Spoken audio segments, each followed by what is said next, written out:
we have 110 billion discrepancies. The audit report said it. We can bring about the evidence, but also about the pimping. We've seen it. NPP moguls, in many instances, they've compromised themselves. Nobody can deny that. The former chairman of the Brikama Area Council, we've seen it. A presidential advisor who stole our tractor. We've seen them allegedly compromise themselves.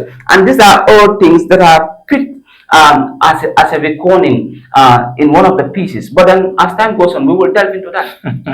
Okay, we move on. Yeah. Ngajele Ibrahim Diba, UMC member. Yeah. And in first lady, Farmara Babaro, the issue should come like Nintola comments menokono, Ferio kono. Come like as a video be circulating everywhere. Ngaje Ibrahim Diba nata hafango defend.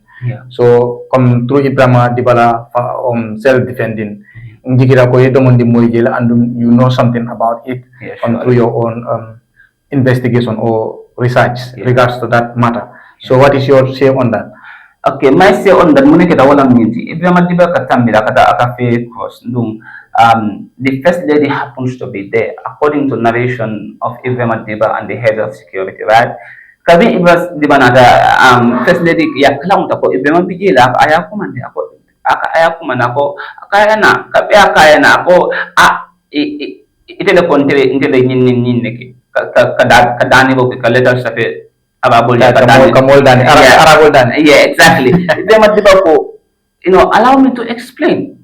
But the first lady was so outburst and angry that he demanded that he apologized, just like you are talking to a kid who's just done something cruel, and then you are telling him to apologize. A little kid like Ibrahim Diba has passed to that level. No matter how your standard is, how your profile is, I think respect should start from you yourself, because as a public official, you cannot behave anyway anyhow in the public. But I think the first lady was wrong to have called Ibrahim to apologize. I think you could have given him the chance to explain. If it does not so like, is it right? Discussion of public exactly, that was wrong. And according to narration, even as they were coming, the first lady of telling her that there is cameras all around, she does not care, because you know what, this government has created a path whereby it has created a perception that if you are there, you are untouchable. Like for example, if I was the one who has insulted the Mandinkas and said all these divisive things, tribal bigots like Sidinjai, I would have been arrested by now. But because it is Sidinjai, he has not been arrested. We've seen a lot of those things happen because she believes that she is untouchable. That is why she will act anyway until she does not care. So where were the securities during that conversation? Yeah, they were there. According to narration, the securities were there, but then according to one of his narration, he even said the security tried to touch him on the back just to let go. Even the securities were trying to get hold of that because they didn't want a scenario to be created. But sometimes women are emotional and we don't blame them for that. But I think the first lady was wrong to have done that, and I think she could have handled the situation better. But then we're in the bubble. Ever expect anything from anyone in this government? Yeah, ngaje UMC ila fenko collabo with the how to call it? The coalition partners. Yeah, the coalition movement people, you were involved, coming, maybe participants or konole. Ngaje Shelter Stage Center, you are bringing a very maybe interesting story. A very good story, because this story I molema Sunday I cannot say whether it's good or not. But you are bringing something interested on top of the stage, coming even poetry and come like you are very common in this country when it comes to this poetry stuffs and the likes. And when kita ko nyuado kono inyanta fiango fintin la to call it album of fintin dilale. I think, can you just elaborate some regards to that album launching? About the UMC memorandum of understanding signed at the hotel there. Actually, I am a neutral person when it comes to the political landscape, right, at this point in time, because I will always support a believable, winnable coalition, because I believe we so much need change so badly that we are not ready to compromise anything that has to derail that change. So I have visited a couple of political leaders, and just like I have visited them, I was involved in to come and perform since I'm on the launching, so I'm on a courtesy visit. So the day happens to be I don't trust it. I hope you're not part of that. They can ascertain that. So Okay. they happens to be a UMC memorandum of understanding. So I happen to go and perform. And as even the lawyer that was coalition signing is about to happen on Friday. Friday, yeah. Possibly I might go if I'm called to go and perform there. So except if the incumbent calls me to come and perform. I would even love that because I would be bashing them. So I would even love that. Okay, they can also invite me. I don't know, Baba, you can invite me anyways. So now, hope if NPP invites you, you will deliver something positive. obviously, I will go and deliver my You will not against the incumbent. Obviously, I will do it. I will do it. I swear to my holy God, I'm scared of the system. Anyways, you can just About the UNC, so that is how it happens. I went to perform there about the Gambia. It's time to change. So it was like to the government awake your consciousness and all that, speaking the pain of Gambians. So that was my only goal there. I didn't go there because I'm a supporter of member or something like that. or any other member. I didn't go there. I went there as a spoken word poet and as a neutral Pan-Africanist. So coming to my poetry album, this is titled Gambia. It's time to change. What it has taken poetry album launching. This album was battered as a result of how so badly we need change in this country. Because near GB, you realize that we are led by Pusilamento's leadership. We are led by turpitudes of leadership. So, as a Pan-Africanist and as a spoken word poetist, I have the voice, and I believe I have the talent and I have what it takes to craft something out of nothing, to paste the pain of Gambia in poetic jargon, or in poetic brilliance, or in poetic ambience. So yeah, basically the poetry album consists of different themes ranging from corruption, mismanagement of public funds, the pain of Gambians, the thieves for modest. You look at how the system works, the educational system. There is need for it to be changed, and all that. Why we are so much mentally enslaved as a result of a system perpetuated by puppets who are controlled behind closed doors.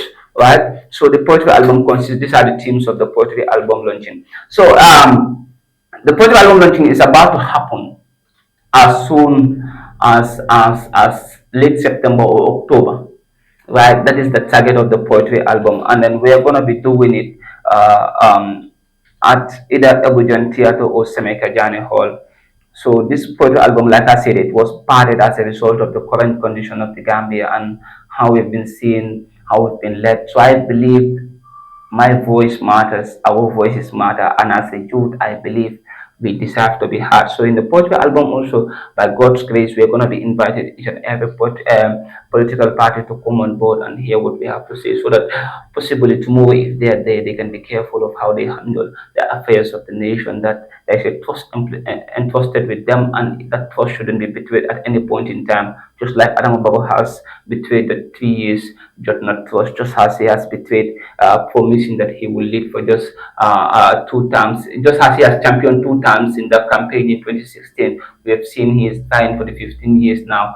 Just as Adam Baba has, betrayed the constitution by refusing to bring about a new constitution that will give Gambians the voice they deserve. Just as he has betrayed the Gambians. So we don't want the same thing to repeat itself. So we are saying, what, Gambia, it is really time to change. And I'm looking forward to seeing the whole Gambian youth coming to anticipate and witness what we have to deliver. Are you doing it alone or you have a team?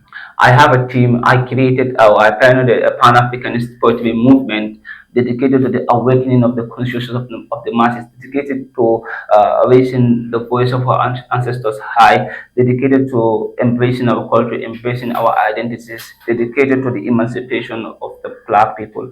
So I think there is a lot that has to be, uncovered when it comes to the understanding the system, when it comes to how we've been caged under the system, when it comes to how we have been looted, how our minds have been played.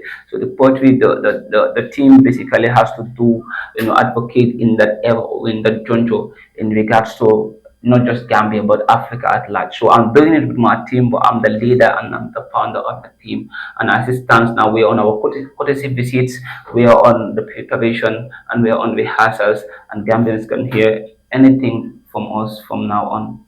Finally, coming time is Yansonyinela, but I will just take an advice from you, despite election or kanana, and kumajama for maybe you are against someone, but someone also is supporting that party.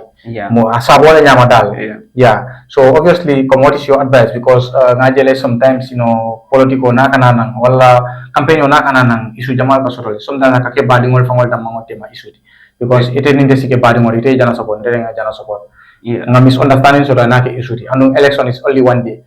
Gambia election. So fangol mu yalo anyanta ka from hakil tu anyanta ka kejele dal. Someone have to be very careful of that. You understand? So what is your advice towards the Gambian regards to coming election, especially campaign in Kanananda?